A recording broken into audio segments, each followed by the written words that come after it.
Leandre Gottete-Gius.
Leandre Gottete-Gius.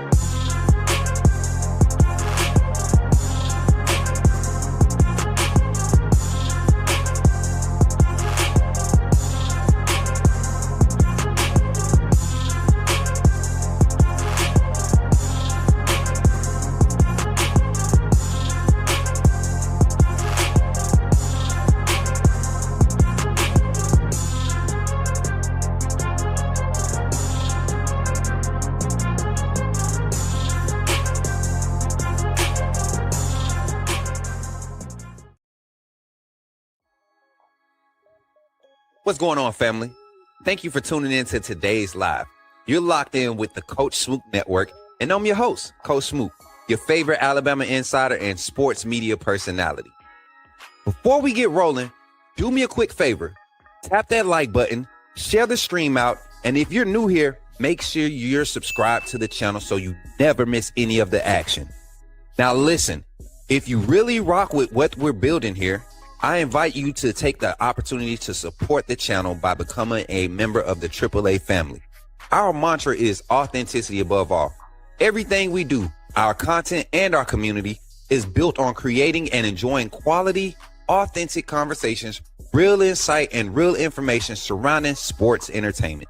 Your membership directly assists in the growth of the Coach Smook Network, and every hard-earned dollar you contribute is not only appreciated, it's paid forward. We proudly make monthly contributions to various community health and awareness organizations because impact matters. If you want to get even more involved with the community, Be sure to join our Discord.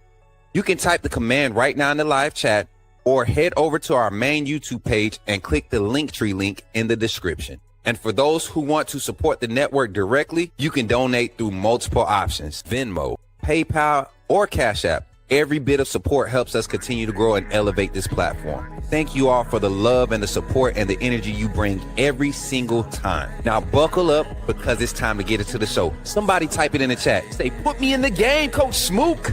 Let's get it.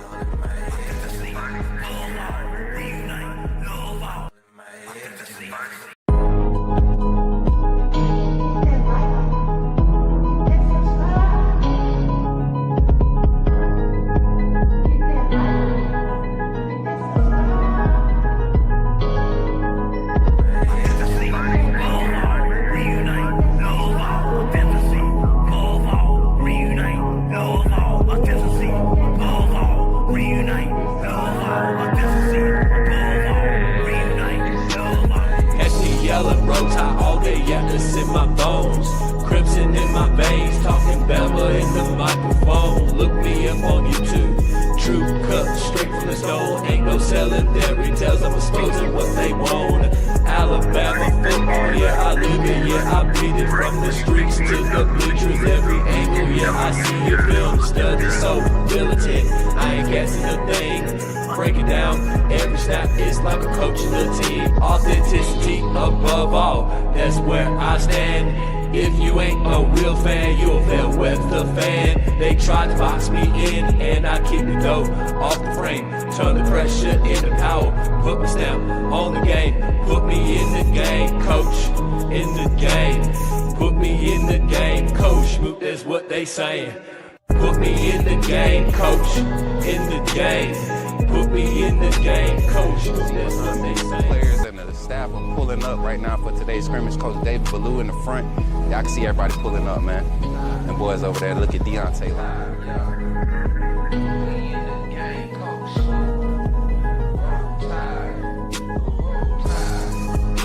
Hey, y'all, I'm walking out of Walmart. Take what's your name, bro? Man, my name Michael McKinney, man. I'm a true Alabama fan, and this man does a good job on his podcast. What's up, bro? Reviewing Alabama football. Keep doing what you're doing, man. Appreciate that, bro. Roll Tide, man. Yes, sir. Yes, sir. What's up, everybody? Welcome in. Y'all, we back with the show. Listen, we don't have the regular show format no more. We literally on a time frame. We trying to get some things done today. All week, as a matter of fact. Hopefully my mic isn't too loud. Y'all let me know if y'all can hear me real good and see if we can get this camera view set back up the right way. We got the green screen, trying to incorporate our setup a little bit for the week so we can get some segments clipped out and all that good jive. Man, appreciate y'all for pulling up today, man. I see some of y'all in the live. Welcome in, AAA family. Give it up for yourselves. Y'all look good out there today. Checking in. I see y'all comments in the chat over here on YouTube. Appreciate y'all for tapping in. Dominique, Greg, what's good, everybody? I see y'all tapping in. Mary J tapping in on the ones and twos. Look, I tried to surprise y'all and do it by myself, but just look at my team, man. I love y'all. Mary J jumped in the back on the ones and twos. Woo, thank God for quality people, man, surrounding you. What's up, Zach? Good to see you, man. Roll Tide. Britt, I see you in the chat. Roll Tide. Good to see everybody this morning. We hear clearly. That's what's up, man. Good to see you, man. Yeah, Mary J. I tried to trick y'all. I'm not gonna lie. I was trying to give y'all a little break because I want to try something new. Just want the free-handed, but it's always good to have help. Always good to have help. I appreciate y'all for tapping in today. Y'all, as you all come in, I just want to just take a breath. You know, it's a lot of things been happening for the Coach Smook Network, not just, for me, but for members of the team. And we have a lot of people elevating and doing various things that's helping the network grow. And we have added another segment to our show. We're going to be kicking off our Check 'em Out Coach series, where we'll be highlighting our recruits, looking at highlight film, just getting their exposure, getting them some exposure, getting the eyes on them. We've been able to make some serious connections in the scouting and recruiting space. And so I want every opportunity that can be presented out there for any athlete at the high school level or even at the middle school level to start gaining exposure, to take certain paths that could get them to the collegiate level and pursuing their dreams, man, pursuing their goals and continuing to impact the next generation. So I appreciate y'all for being here. Don't forget to come in, run up the likes, subscribe to the channel, and make sure that you let us know where you're watching from. Today, We got a few topics, y'all. We got to just going to go over some things. First, we want to just acknowledge, man, as you all know, this is Black History Month, Black Heritage Month. And we want to acknowledge some very impactful figures, not just in Alabama football, but in the African American community when it comes to the state of Alabama. Being Alabama born and raised, well, born across the water only because we didn't have a hospital in Phoenix City in 1990, but definitely was born across that water. And but I was raised in Alabama, raised in everything about me is Bama. Both sides of my family have derived from Alabama. You know, both my parents from Montgomery. So just having that connection to the state and learning the history, being in the city of Montgomery daily, and, you know, being able to go downtown and see some of the things that are still standing from, you know, the civil rights movement, you know, getting a glimpse of or feeling the presence and spirits of ancestors and those that went before us and fought for our equality and all of our rights for us to be at the place where we are now as a society, and to see so much further we have to go. You can't do anything but take a moment and actually appreciate it. So that's what we're going to take. That's what we're going to take today. And we're just going to acknowledge them real quick for a moment in the show. And then we're going to break down some Bama hoops, man. The men's team turning around and winning some very close games. And you can see the effort change. We're going to dive into my take on that because I had some harsh takes and still do believe what I said is true. And the very things that I said need to happen are happening when it comes to rebounding and attacking the boards and being more of a balanced offense. Still can't see. We'll break it down, man. We'll get into it. And then Bama football, we got some off-season workout reports, some conversations we've been having, talking to some of the players in between, you know, sessions or in between workouts and recovery, and just getting updates on guys to look out for. And so got a little scoop on that, some names you guys want to be familiar with in this freshman class that have showed up. And I think we're going to see probably the most talented or most athletic defensive line presence we've seen at Alabama and probably since 2016, 2017. So we're going to stay tuned for that, y'all. Y'all tap in, join in the conversation. Talk to me nicely today, man. Appreciate y'all for pulling up. I see y'all. Mike Jones, good to see you in the chat. My brother, Roll Tide. And then let me see. Yeah. I thought I seen somebody else in the chat. My brother, Mike Jones. And then who is that? Ken, the Bama fan. Roll Tide. Welcome, man. Ken, good to see you. Appreciate y'all for pulling up live. And if you're tapped in on Twitter, as a matter of fact, we're going to get this up on, let's get this up on Twitch. And let's also get it up on Facebook. Let's go ahead and do it today. Just because I just want to see if we're going to be able to get it. Yeah, we're good. All those are up. Saving it. Yep, and we just went live on Facebook and Twitch. So if you want to help us out and help us continue to grow, go check us out on Twitch at Coach Smook on Twitch. You'll see the live. It just popped up there. And also on Facebook, our content page, Coach Smook, you'll see the logo and the seal. So we're at the 13-minute mark. Let's get into the conversation, man. Talking some Bama history in Black history. If you're ready to get into the show, somebody type in chat. Somebody say it real loud. Put me in the game, Coach Smook. Let's do it, y'all. You talking about Jalen Miro and the Pips? The perfect weak side linebacker, right? Put him next to the mic. It's not going to take us a lot of time, but I want to say that I'm excited about what. Okay, forgive me, my brother. What's on your mind? Oh, I'm good. I'm just still sorry for all the other content creators now that we have this mega star back in our presence. All right, y'all. Let's get into this conversation today, man. I think we're in a good space to really acknowledge some African-American heritage and history when it comes to the University of Alabama. As much drama as y'all seen on Twitter, if y'all follow me on Twitter, man, don't pay no that stuff is funny to me. As much drama and things that we see amongst this fan base, I will say this, man, the amount of racial tension that we experience on the day-to-day, it would be crazy to not at least have a conversation about it. And I think there's room for misunderstanding, but there's also a time where you just have to kind of just acknowledge things and say, this is how people are, and learn to coexist without being disrespectful. And I think that's where we are in a society today with everything being forced to be accepted. I don't think you should force acceptance on anybody. I think you should make people aware, and people should be understanding. So today, in acknowledging some people that have impacted the viewpoints of not just our fan base, but how our city or our state, the state of Alabama, looks at segregation and all of these things when it comes to collegiate athletics.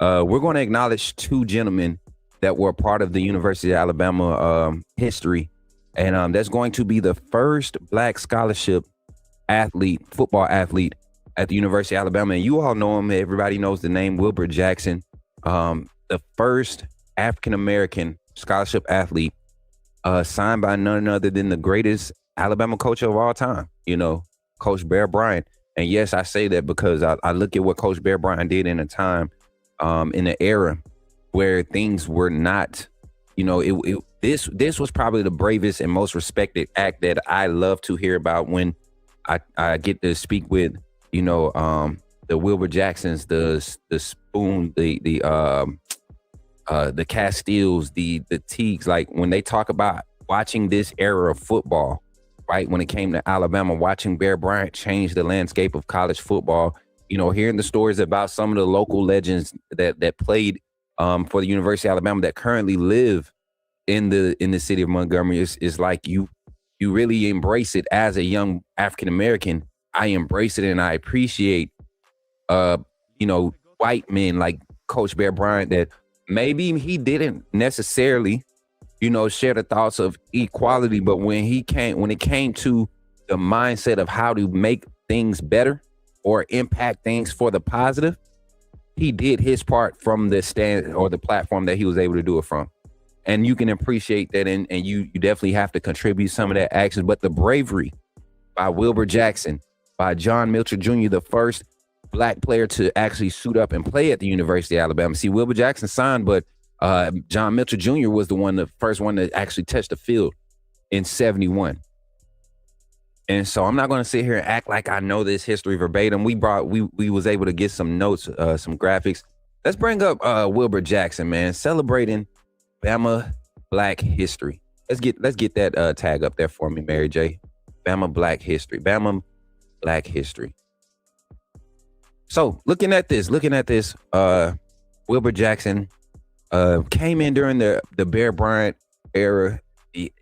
Bear Bryant gets so much credit for making this move, but if you all know the history, this isn't the first time that Bear Bryant had tried to recruit African American players. He had been trying to recruit Black players, and it took us going to play USC, if I'm remembering correctly, more than a winner, with Caleb Castile, Jeremiah Castile on that whole cast. It took him going to get booked by USC, who had a lot of, sprinkled off a lot of African American players, and a lot of schools were doing it. The fact that the University of Alabama was the last public university in the state of Alabama to integrate, and there's still, residue of racial tension amongst our fan base, it shouldn't be surprising. But I think one thing that we do need to encourage is to continue to educate. A lot of you Alabama fans would not be Alabama fans or as loud of Alabama fans today had not African American players been allowed to join this team, right? And I'm only highlighting African American players because we are in this month, and it is a chance for us to acknowledge and celebrate what this culture has done, what our culture has done for the University of Alabama. So Wilbur Jackson became the first Black athlete to receive a football scholarship at Alabama, stepping into an environment shaped by segregation and social tension. Recruited during a transformative moment in Southern history, Jackson's presence symbolized progress within the program and the state. His quiet and strength and discipline helped normalize integration in Crimson Tide athletics, opening doors for a generation of athletes who followed. You look at some of the things that he was able to do post his collegiate and NFL career. He transited to business and corporate leadership, building a successful career in banking and financing, helping athletes learn how to take care of their money, setting a good blueprint for something that a lot of African American men, once we started getting, a lot of money and was able to, I guess you could say, increase our value in the athletics arena. A lot of our African American athletes struggled with it, and he came back and wanted to impact the culture from that standpoint. We got some notes. His post-football journey became a blueprint for life after athletics. Jackson has consistently used his platform to mentor young professionals and student athletes, emphasizing education, financial literacy, and long-term planning, proving his impact has never limited to the gridiron. If you look at just what Wilbur Jackson has set a standard for, you hear we were privileged to have Coach Jeremiah Castile on the show last month for Bigger Than Ball, and he talked about just being able to see the impact of what Wilbur Jackson was able to do for the University of Alabama, for young black men coming there, knowing that they were coming there and they were going to be protected, in a sense, with Coach Bear Bryant, understanding the climate of what our society was at that moment in time. It's a great spot to be in, as a player, as a legacy.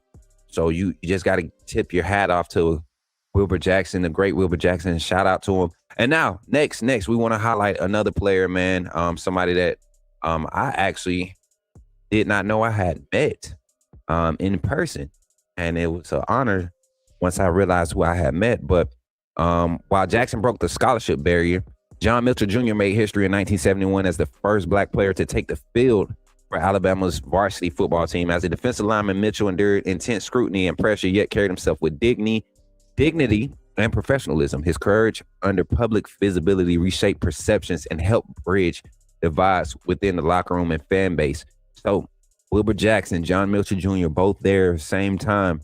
You're talking about playing against players who did not feel like they were supposed to be on the same field as them. They did not share the same viewpoints, and they had to show up daily. There are stories about how, they forced integration, not them, but Coach Bryant and the staff that he assembled around them.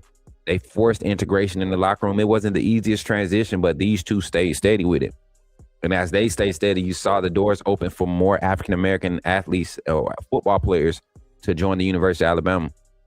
Both Jackson and Mitchell played under head coach Bear Bryant, whose decision to recruit black athletes changed the trajectory of Alabama football.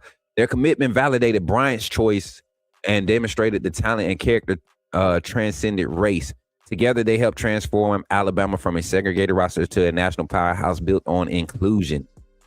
John Mitchell Jr. carved out an extraordinary career in coaching, becoming one of the most respected defensive line coaches in professional football. Most notably, you all know this, with the Pittsburgh Steelers. He later made history again in the NFL as one of the first NFL's black coordinators. Beyond scheme and technique, he became known as for developing man, mentoring players in accountability, resilience, and leadership.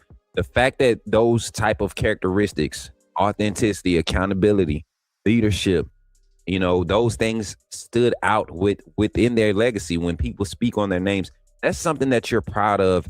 And that's something that I can glean upon as a young African-American man who's been through my own share of struggles. When I want to go and be selfish and maybe make a decision that may reflect negatively on the legacy of what the African-American man is supposed to be upholding in this industry, I go back and I can read takes on gentlemen like this and reassess what I'm doing and self-correct if need be. And then there's also a side of this where standing up and being bold in your authentic self is just exactly what you need to do to be impactful. And that's what I get from both Mitchell and Jackson. We want to thank God for them, thank them for impacting Alabama football the way that they have, man. If you don't think that they've impacted this culture of football, this lineage, this legacy of Alabama football, then you're sadly mistaken. There's many great names that we can mention when it comes to the University of Alabama.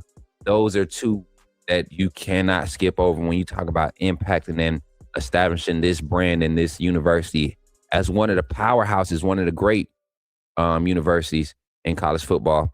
I want to thank y'all for allowing us to give us that tribute. Shout out to, again, Wilbur Jackson and John Mitchell Jr. for being such great impacts. And we want to thank them for impacting African American culture here on the Coach Smook Network. Y'all, we're going to take a quick break, and when we come back, we're going to break down some Alabama men's hoops, men and women's hoops, man. We're going to do our review from the last few matchups and talk about what's changed over the past few games that got Coach Smook kind of like turning his head and still wondering, have we figured it out on the men's side? And the women's side, can we get healthy enough to continue to compete? That Florida team that we beat was a really tough team. Let's see if we can build on that game. Jessica Tim is going off. A lot of things to talk about when we get back after this break. Shout out to Walk-Ons for sponsoring the Coach Smook Network. Check it out, chat. Remember, when you see me in the streets, holler at me. Say, put me in the game, Coach Smook. At Walk-On's Sports Bistro, the games are on, the food's delicious, and here you are always part of the team.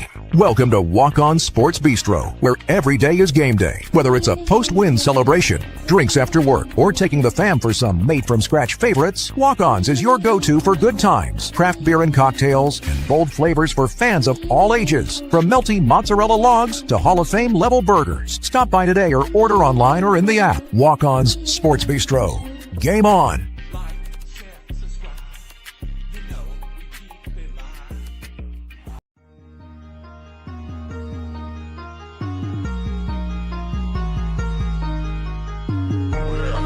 Better go subscribe.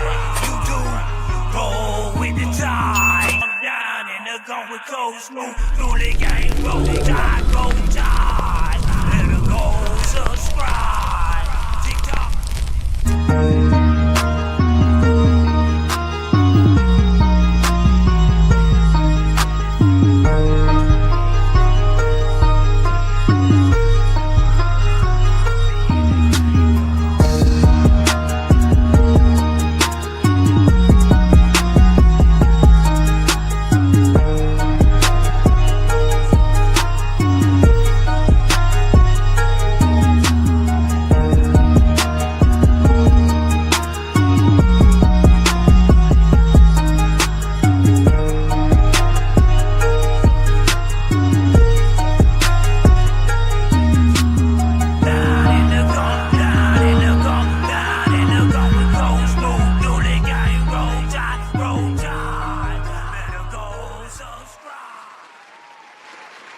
All right, y'all. Appreciate y'all for tapping in. And, of course, always supporting the Coach Smook Network. Hey, y'all, if you're just jumping in on the live, make sure you come in and you jump on that intro. I mean, not intro. I'm sorry. You jump on that like button, hit that thumbs up button, continue running likes up. We're getting back on our schedule, y'all. We're going to start making sure we're going to be live either by, 8 or 11:30ish, depending on when we have our morning conversations.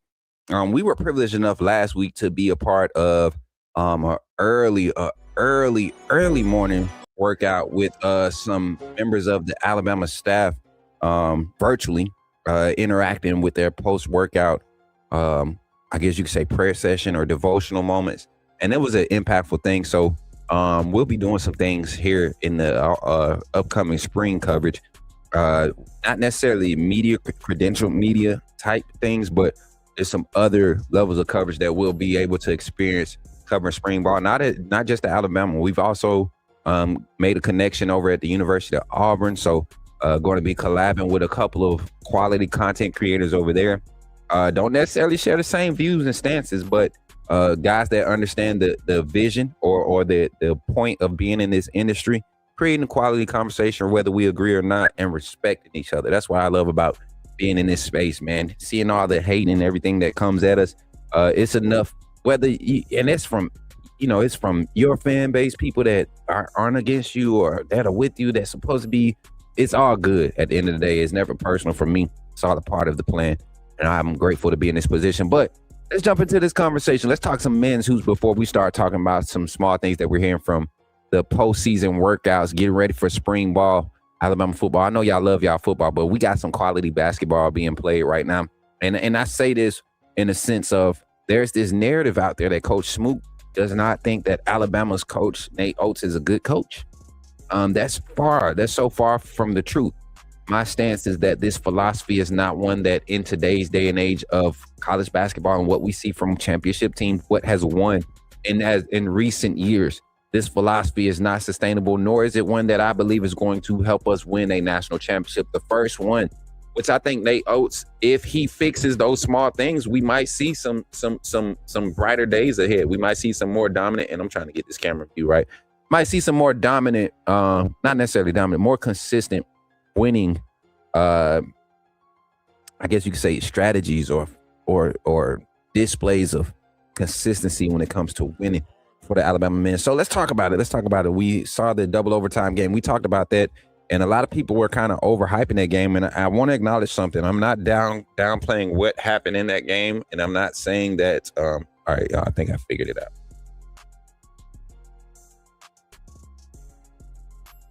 All right, there we go. Now we got it. So I'm not downplaying or discrediting what happened in that game, right? But what I'm saying is that if we look at what this team struggled against, even in that game, right?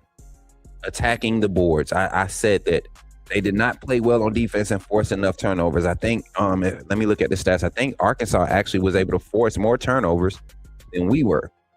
If we did not take care of the ball, if we did not, if we didn't force turnovers to create extra possessions on the offensive side and create opportunities for us to play up tempo, which is where we're most effective at, and teams slow us down and get us in the half court sets, we're going to find ourselves in a lot of trouble against those type of teams that play in that mode, that play in that range.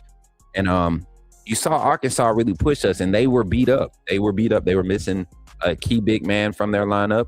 They also lost three of their guys in rotation for due to foul trouble. And then you also had guys that were injured. You had two other injuries. They weren't necessarily impact players, but they are rotational guys that they count on to give them quality minutes. So the coaching job by Calipari was definitely a good one, bringing that team in. Acuna was, a Cuff Jr. came in and almost dropped a 50 burger on us. They had three players combined for 100 points out of the 115 points that they scored. Three players combined for 100. So to me, if you really look at how we won that game, that is not sustainable. A healthy Arkansas team, if three players were able to combine for 90%, 95% of their scoring, 98%, whatever, and that equated to 100 points, 107 points, I think, of 115, if I'm not mistaken. 101 points of the 115. If you look at how that really sounds, when you look at the player availability, that's not a good defensive display. So the first thing I wanted to acknowledge was that our defensive effort needed to really ramp up. If we wanted to just give ourselves a chance, just presence is everything.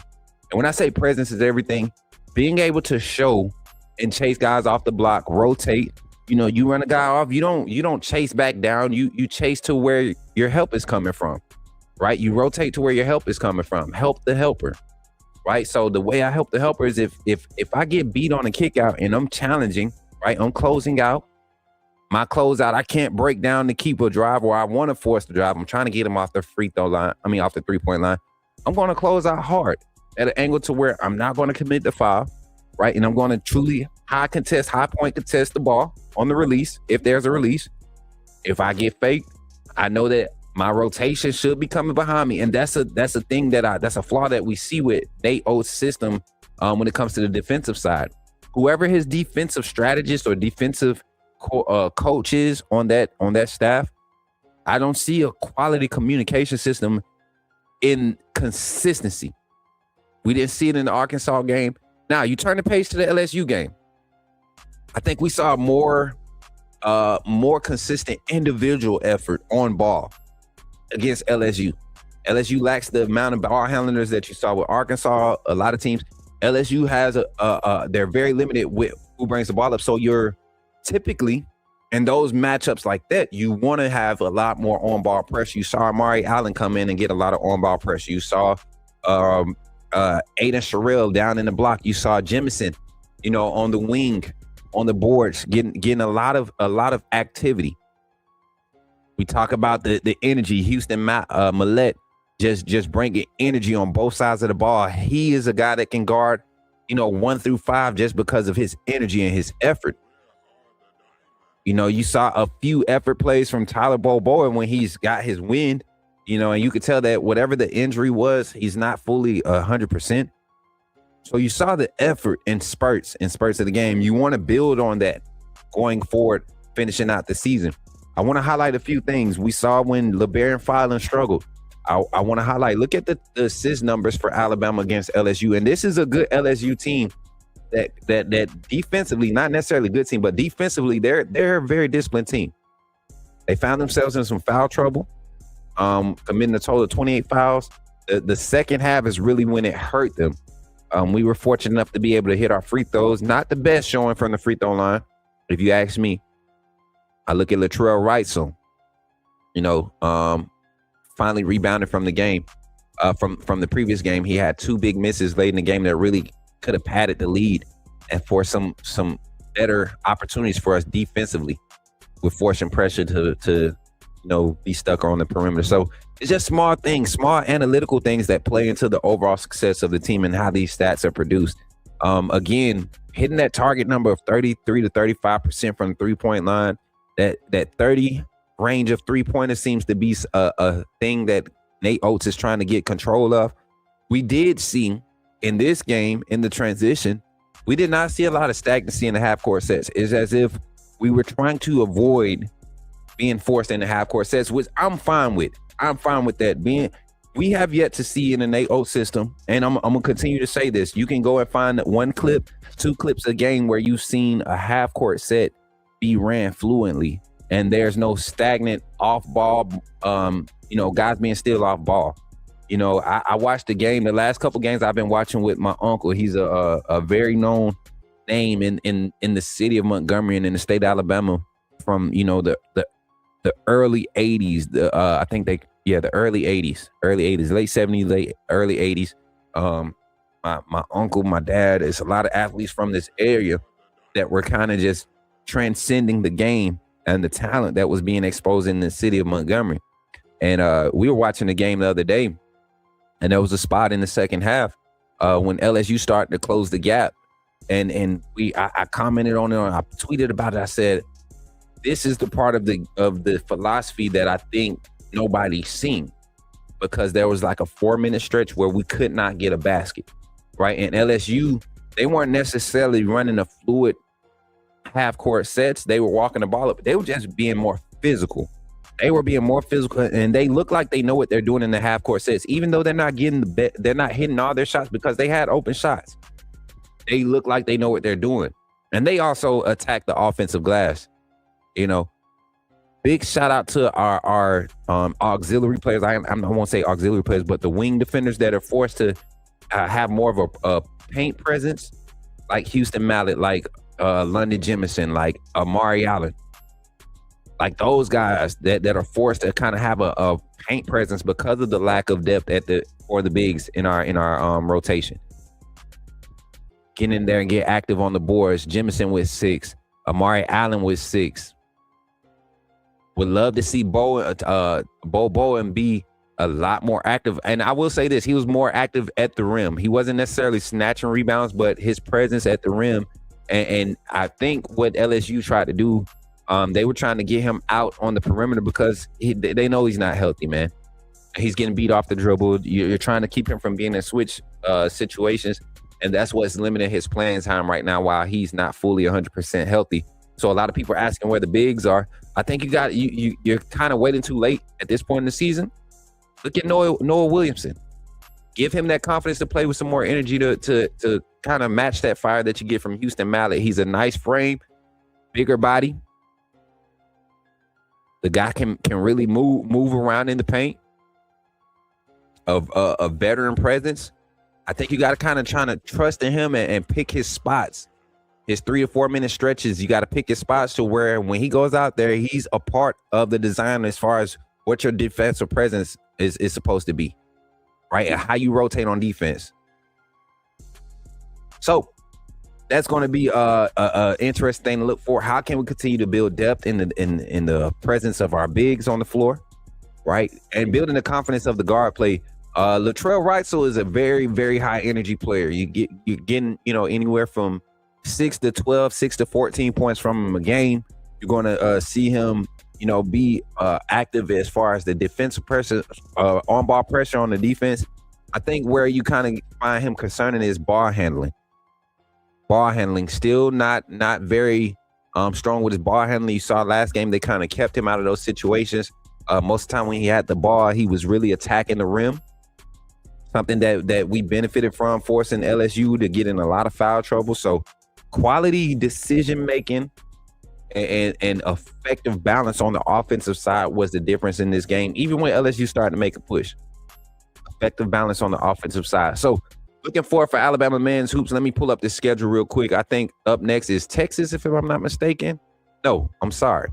We got Mississippi State at home. That's tomorrow, the 25th, right? That's Wednesday, the 25th, 8 p.m. on ESPNU. We're gonna make sure we tune in. We might do a watch party with that one.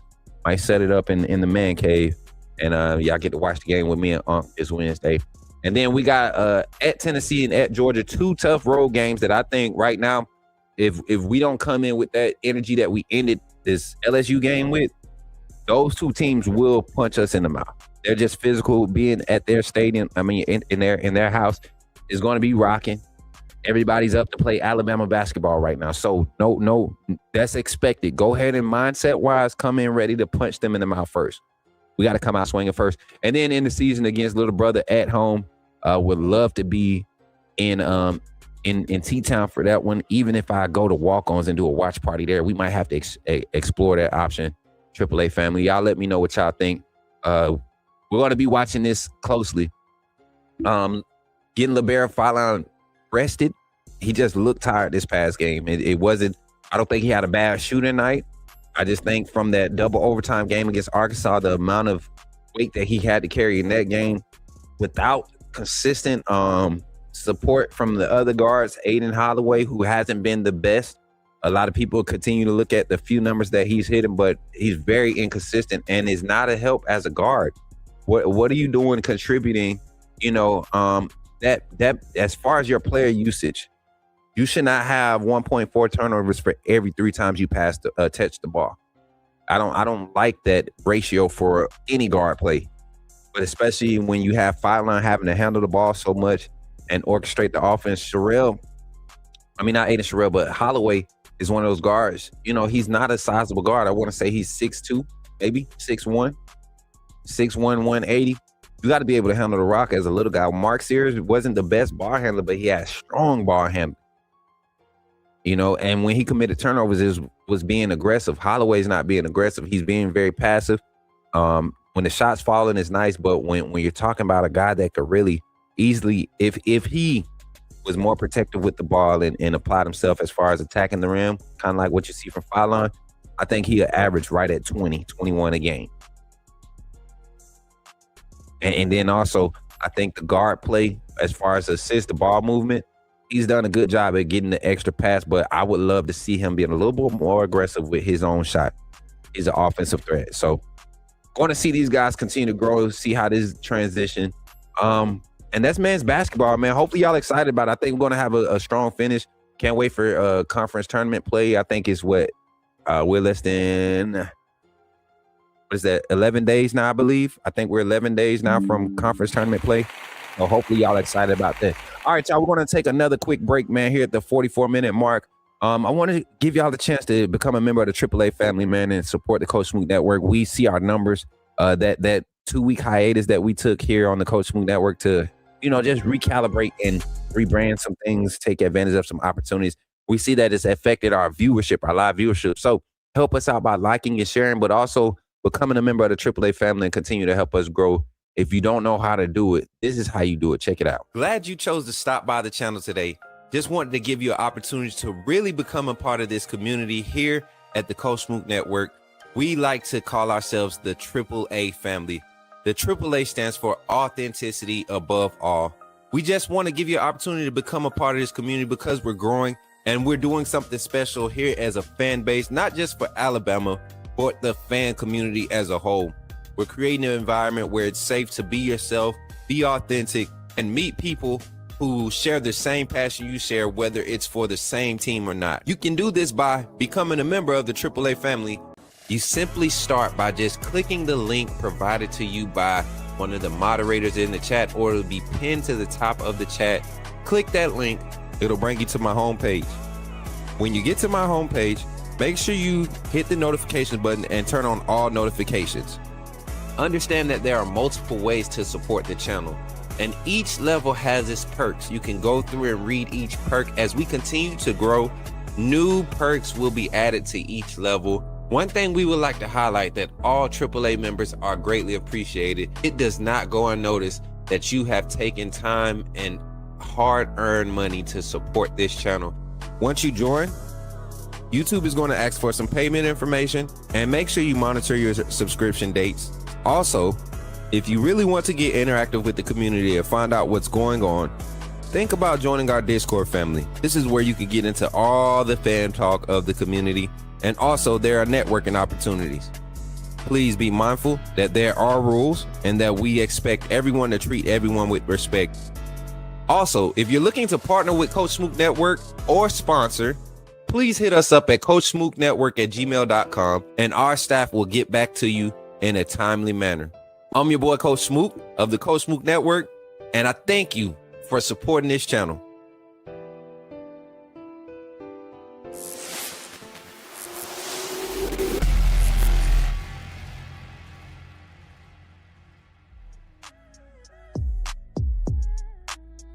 Hey, appreciate y'all for supporting the Coach Smook Network, man. I love y'all, man. Love y'all. Appreciate y'all. Continue running likes up, man. If you're just jumping in, make sure you drop a comment. Let me know where you're watching from. If you're on Facebook, drop a like, man. Drop a share. Let everybody know we're live again. We're going to be bringing some VOD content here soon for y'all off of the live streams that we're doing. Let's jump into some basketball, man. Some women's hoops here on the Coach Smook Network. Talking some Bama women's basketball, man. Y'all know I love my Bama women's basketball. The team hasn't had the best stretch of games over the past 4 games, but breaking that 3-game losing streak this past Sunday versus the Florida Gators, a team that has been struggling in conference play. You know, they started off with a strong showing at the beginning of the season, but here in conference play, you see them struggling, and Alabama using that to their advantage to kind of build some momentum going into the strong, the tough matchups that they have to finish out this season. Looking forward, before we talk about the Florida game, breaking it down, they have Vanderbilt and Texas, 2 top 5 teams, not just top 5 in the conference, but top 5 teams in the nation to finish the game, finish the season. We're talking the 26th, this Wednesday, they'll be playing in Nashville against Vanderbilt, and then on the 1st at home to finish out the season against Texas. And I'm not scared for this women's team. I think this is perfect for them going into conference tournament play. They need these type of matchups to see how they match up for Coach Curry, to see whatever minor adjustments she's going to be able to make before tip off in the conference tournament, which is going to play a huge part in where this team is seated in the March Madness tournament. So going to be a huge thing to look forward to over the next 3 games to see how this team fares against the opponents. But let's talk about the good, man. Looking at this team, let's acknowledge the bad first. Let's acknowledge the bad. Our bigs presence has not been felt, and I know a lot of it is due to both our bigs being Essence Cody and De Silva missing time with injuries. But it's also opened up doors for young players or players that weren't necessarily a part of the initial rotation to come in and get opportunities, and their development has been kind of up and down. I'm talking that of Alencia Ramsey and Naomi Jones. Jones and Ramsey both have provided quality energy minutes in certain parts of games, but when it's come to key moments where you want effective execution in the paint, or you want the athleticism or the discipline, right? The experience to hold on to the ball, not make bad passes, or just to be a smarter player. You see the youthfulness of these players and their lack of experience show up in these moments, and I think that's what's been causing us and see, one thing about the women's team, that grit that we saw from this team last year, we're not seeing the same skill sets to be able to go along with that grit. When I say skill sets, I'm talking about offensively. I believe last year with Zay Green, Ashley Barker, Carly Weathers being like your 3rd or 4th option. Essence Cody was coming into her own last year. 3-point shooter, what's her name? I can't remember the name right now. Oh my God, I best 3-point shooter we've had. I can't remember her name. But you had so many scoring assets that on any given night, you really needed all 4 or 5 to be off. If 2 of the 4 or 5 were on, you're still in trouble. This year, you don't have that. But what you do have is a Jessica Timmons, and you have a Tamia Scott, right? And you have a Diana Collins, and you have a Carly Weathers that still to me, all but maybe Scott and Timmons are still timid in their abilities, because I think they have so much more to give, especially Carly Weathers. I feel like the more aggressive she is, the more dangerous she is, the more of a spark she is for the team. But in Jessica Timmons and Tamia Scott, that 1-2 punch there, it can be very lethal. Talking about Jessica Timmons' career high, 34 points on last night against the Florida Gators. And if you go back and rewatch the game, because I had to go back and watch it, y'all know your boy was at church during the game, but I went back and I rewatched the game, and I feel like she knew that the opportunity presented itself against this Florida team, to really reassert herself in some offensive things that she wants to see herself be able to do on the regular, right? And she saw some good pressure. She saw a few double teams. She split a few. She made some good passes off of a few drives that she made. But she was really aggressive on the offensive end. And I think that's something that she has to do in order for this team to be successful, because not only did it get her started, but it also trickled down to Tamia Scott. 21 points. One turnover. That was something that we were worried about with this group of young ladies on this roster. We started seeing some bad tendencies in the turnover department. Still 15 total turnovers in the game. But in a game where some of your players that have the ball a lot, when they're not getting that 5-6 turnover range or that 4 to 5 turnover range, you're pretty confident in what your offense is doing and some of the decision making that's going on. Something that we got to do as a team, though, as a roster as a whole, we have to rebound better. Now, this game, it didn't bite us in the butt because we matched up size-wise, but our technique down low, especially with our bigs, I feel like they give up a lot of mental space, right, physicality-wise, early in the game, and that's what gets them in trouble when they're having to slide their feet and move their feet or fight for rebounds later in the game. What up, Antoine? Good to see you, brother. Roll Tide. And so I look at it and I say things like, Essence Cody, I need her to get back in 100%, right? I need Lord Da Silva Colts to be able to be 100%, because I'm getting my energy from Naomi. I'm getting my energy from a Ramsey, right? I'm getting the energy from them, and they're not necessarily the every possession big you want on the floor. And I'm not going to say limited offensively, but for what we do in this offensive scheme, you could see where their weaknesses are. How do you maximize them in those spaces? I think Coach Curry does the right things. When she brings Jones in, you see them go into more half court, maybe full court pressures, and they try to disrupt to keep from having to get back in half court sets on the offensive side. Create more opportunities with turnovers and on ball pressure to create points in transition. Motion sets off of transition. We see that happening with the women's team. So I think we got to take this opportunity to build on it. Coming up against Vanderbilt, this is going to be one of the biggest matchups. If our women's team can go into this game in Nashville and play with some physicality and be effective, because one thing about Curry's system, when we're running, the girls play a lot more free.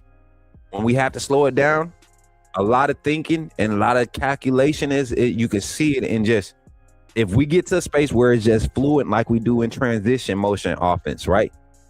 If we do our half court sets like that same confidence, I think we see a different approach. Now, what happens is when you play a team like Vanderbilt, who has a front court that just is hard to stay in front of, you might be forced to go into zone.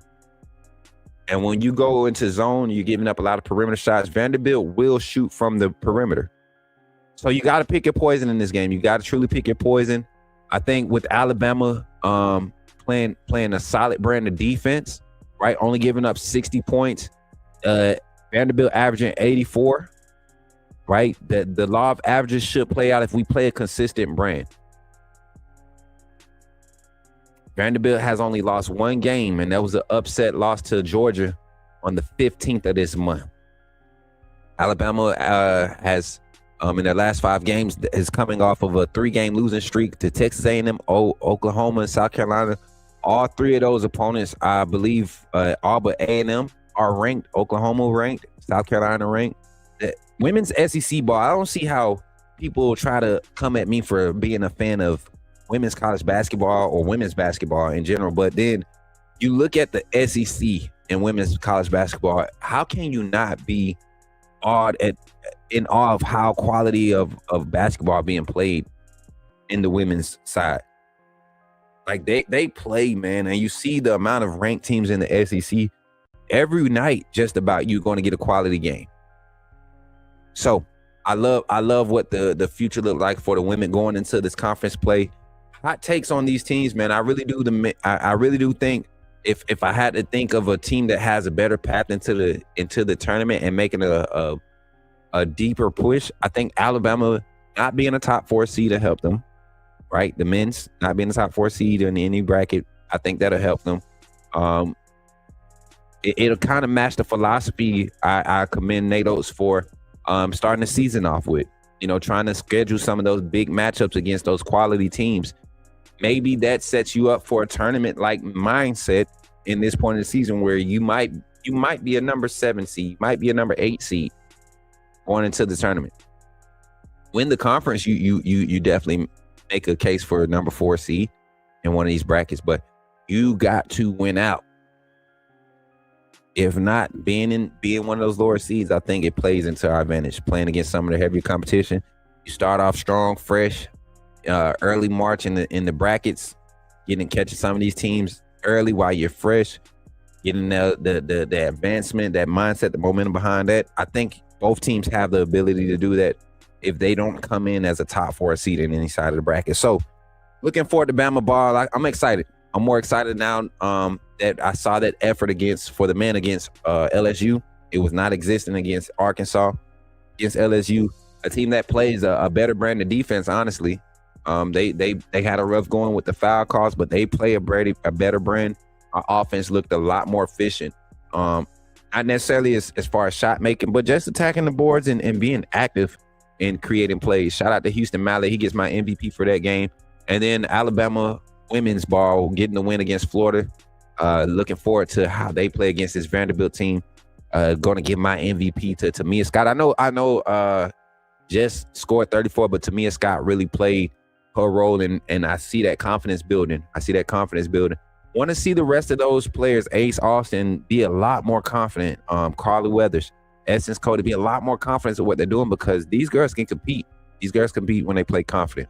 So that's that. Now let's turn the page, y'all. This is what y'all really want to talk about, Alabama football. What is Coach Smook hearing from preseason, pre-spring workouts, man? Pre-spring workouts, Alabama football talk here with Coach Smook Network. Now, as you all know, if you've been watching my TikTok or if you've been following some of the information but some things that I've been doing content-wise, TikTok, Facebook, Instagram, we've been interacting with a lot of Alabama players on the socials, and it's for a reason.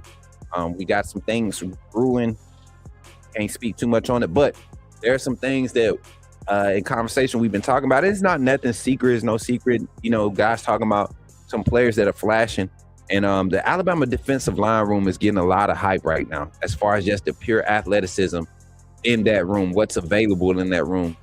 Some of the guys that kind of showed up and are already kind of making a name for themselves.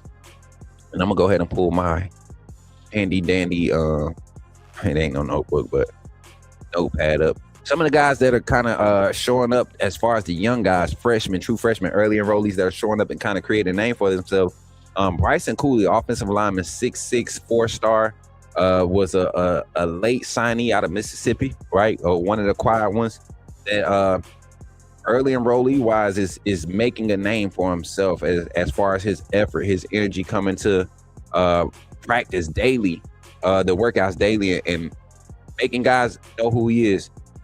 Corey Howard is another guy that you kind of want to pay attention to. Xavier Griffin, of course, the 5-star, him, Jaira Edwards, EJ Crowell, all those guys, just being able to show up and get noticed is a huge thing. Aiden Kawhi seems to be a guy that loves the weight room, apparently. Hearing those things, Trayshawn Brown, but again, Bryson Cooley, that name of offensive tackle, kind of like giving us Michael Carroll type feels. When Michael Carroll showed up and people were just talking about his athleticism, how much of a present he demands as far as how he moves in practice, how he carries himself in between his workouts and his thing. It had me excited. Am I frozen on the screen, chat? I think I was frozen. Let me move this over here. All right, yeah. I think I was frozen because I wasn't on the screen. But we back. So looking at it now, man. What up, Melvin? Good to see y'all, man. Roll Tide. Y'all continue like and share the stream. We closing out here. We hit our hour mark. But looking at some of the things, looking at some of the young names, guys, I want y'all to be on the lookout for the Zay Hall. I talked about him early. He's another one of my underrated guys that I think because of the lack of attention around his name, when we start to see some of the reps this young man is going to be putting in at the inside linebacker position for spring ball, we're going to want to wonder how you're going to rotate him, Abdul Sanders Jr., Xavier Griffin, I'm sorry, and the transfer Caleb Woodson. You want to figure out early. We're going to have to figure that out early because you really have 5 guys at that position right now that just pop off the screen when you talk about athleticism. We want to see how that carries over into their physicality, their understanding of what the defense is being asked, what they're being asked to do in the defense, the whole grand scheme of this 4-2-5.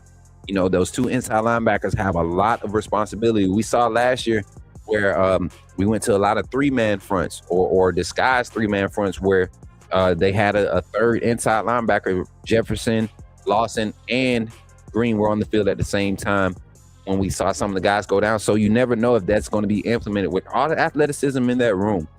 It's going to be something to watch for. And then on the offensive line side, not just young guys like Bryson Cooley or what's the other young man's name, that the offensive lineman, Chris Booker, those guys showing up and impacting. But even the transfer in Haywood and Strayhorn, these guys coming in and the offensive line room is probably the most talented from top to bottom, the most talented room as far as depth that we have on the roster right now. I'm going to be excited to see how this staff really creates the competitive environment as far as guys fighting for depth position, right?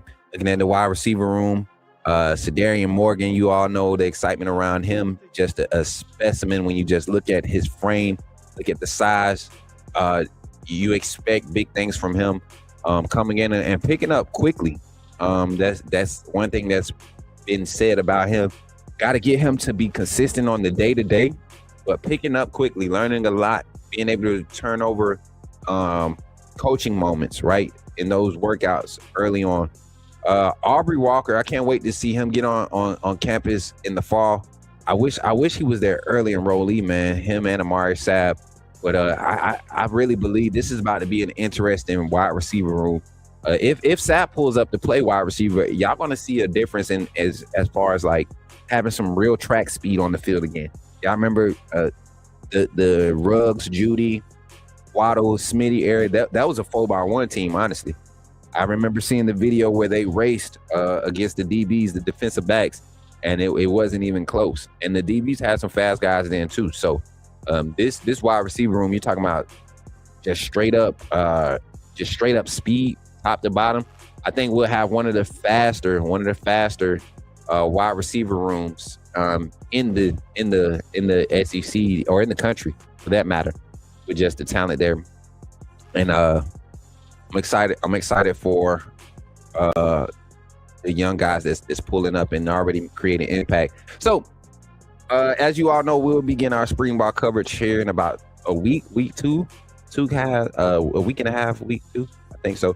We'll be doing our spring coverage, and I think y'all are going to like the format that we're going to do it in. It's going to be very interactive. We're going to be doing a lot of things on campus at Tuscaloosa, at the facility, doing a lot of things that just put us in the space that we're in. We're grateful for the growth, grateful for the opportunities and everything that we've been able to experience over the past 2 years, man. And I'm really excited. So if you're excited about that, if you enjoyed today's show, man, make sure y'all drop a like on the stream, man. Make sure y'all share it. Make sure y'all drop a comment. Let me know your thoughts on Alabama's basketball. My takes on Alabama basketball, both men and women's. Again, Wilbur Jackson and I'm sorry, y'all. my screen keeps blinking and it's bothering me. Like it's bothering me. Like it's blinking to the point where it's catching my attention. Y'all ever had that happen to y'all? Ever had it happen to like something just catching? But shout out again to Wilbur Jackson and John Mitchell Jr. for impacting the African American legacy when it comes to Alabama football. We got basketball coming up on Wednesday, the 26th. The men will be tipping off against who are they playing again, Chad? I know the women are playing Vanderbilt this Thursday at 6:30 p.m. on ESPN. They'll be in Nashville playing against the Vanderbilt Commodores, Lady Commodores. And then the men's team, pull the schedule back up. I don't have the schedule up. Who is it? Mississippi State. We have Mississippi State coming up this Wednesday, I believe it's the 25th. So be on the lookout for that. We'll be doing some interactive things. Hopefully we can get out and do a watch party somewhere, watch it and enjoy it. As you all know, I'll be moving into my place. Thank God for that. We celebrating that. Our final destination, permanent place of home. Y'all continue to pray. And when we do our first stream from there, I don't know how emotional I'm going to be.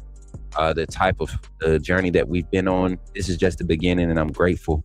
And I want God to know, and I want everybody that supported this journey to know that we are getting there. We're getting there, and God is continuing to bless. So thank you all for tapping in today again here on the Coach Smook Network, man. I'm your boy, Coach Smook, your favorite, as much as they try to tell you otherwise, your favorite Alabama insider and sports media talent, scouting and recruiting coordinator for Got One Nation.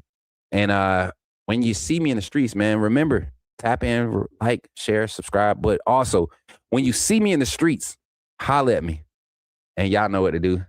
Y'all know what to do, man. Say, put me in the game, Coach Smook. I will catch y'all on the next one. Y'all be blessed, man. Shout out to Walk On. Shout out to all of our sponsors, man. We appreciate y'all.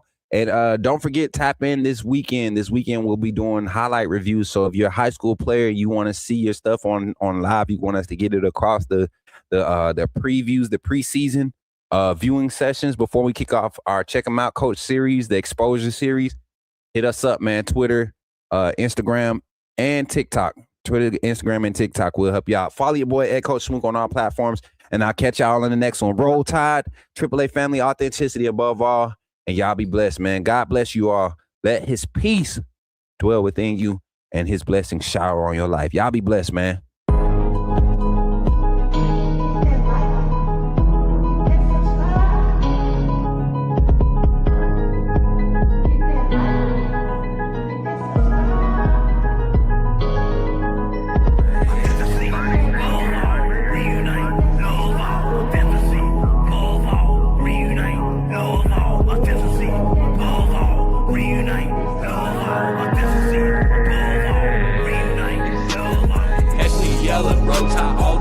It's in my bones, crimson in my veins, talking Bama in the microphone. Look me up on YouTube, true cut straight from the stone. Ain't no selling their retails, I'm exposing what they want.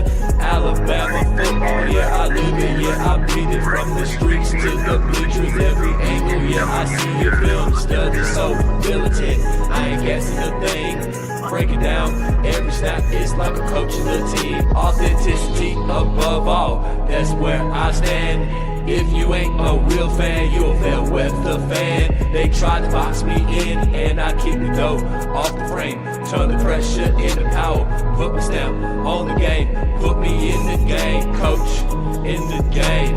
Put me in the game, coach, Smook, that's what they saying. Put me in the game, coach, in the game. Put me in the game, coach. That's what they say. Players and the staff are pulling up right now for today's scrimmage. Coach David Ballou in the front. Y'all can see everybody pulling up, man. And boys over there, look at Deontay.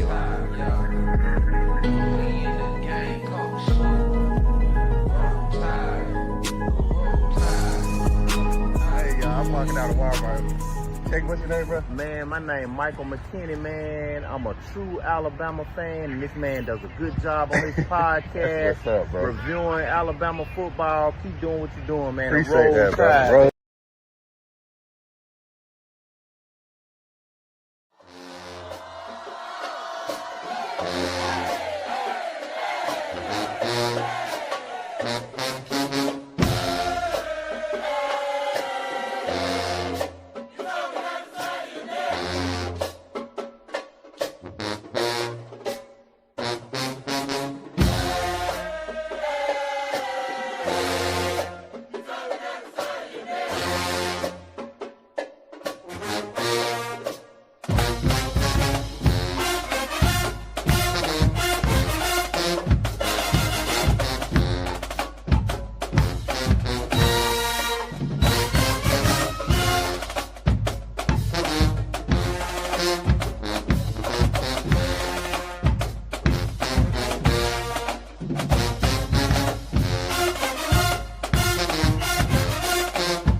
All right, family, that's going to do it for today's show here on the Coach Smook Network.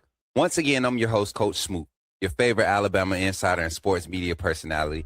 And I truly appreciate every one of you for rocking with us today.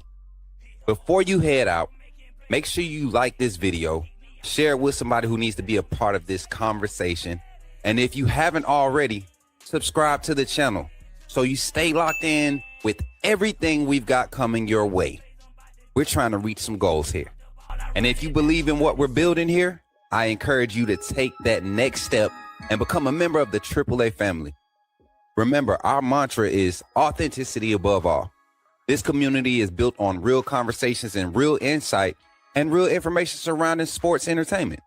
Your membership directly supports the growth of the Coach Smook Network, and every hard-earned dollar contributed is not only appreciated, it's paid for through our monthly contributions to community health and awareness organizations. So you're not just supporting a YouTube channel, you're supporting a cause. Also, don't forget to check out the Coach Smook merch. We've got hats, t-shirts, hoodies, and more. It's a great way to show love and support for the network and rep the brand wherever you go. You can find the merch link in our main YouTube page and in the description. Put me in the game, coach. And if you want to stay connected and get more involved with the community, be sure to join the Discord. Just type the command in the live chat or head over to our main YouTube page and click the Linktree link in the description. You can also stay connected with us directly for collaborations, appearances, community service opportunities, and business inquiries by emailing us at coachsmooknetwork@gmail.com. Our staff will respond in a timely manner. And for those who want to show additional love, you can always donate directly to the Coach Smook Network through Venmo, PayPal, or Cash App. Every bit of support helps us continue to grow and elevate this platform. We also want to send a huge thank you to our sponsors and partners: Walk On Sports Bistro, Sports Info Solutions, Helping Hands LLC, Men of Standard Executive Security, Goomba Bully Killnos, and most of all, the AAA family. None of this is possible without you. Once again, thank you for all your support, the energy, and the authenticity you bring to the space. Until next time, family, stay safe, stay locked in, and when you see me in the streets, holler at me and say, put me in the game, Coach Smook. Catch you on the next one. All right, family, that's going to do it for today's show here on the Coach Smook Network. Once again, I'm your host, Coach Smook, your favorite. Like, share, subscribe.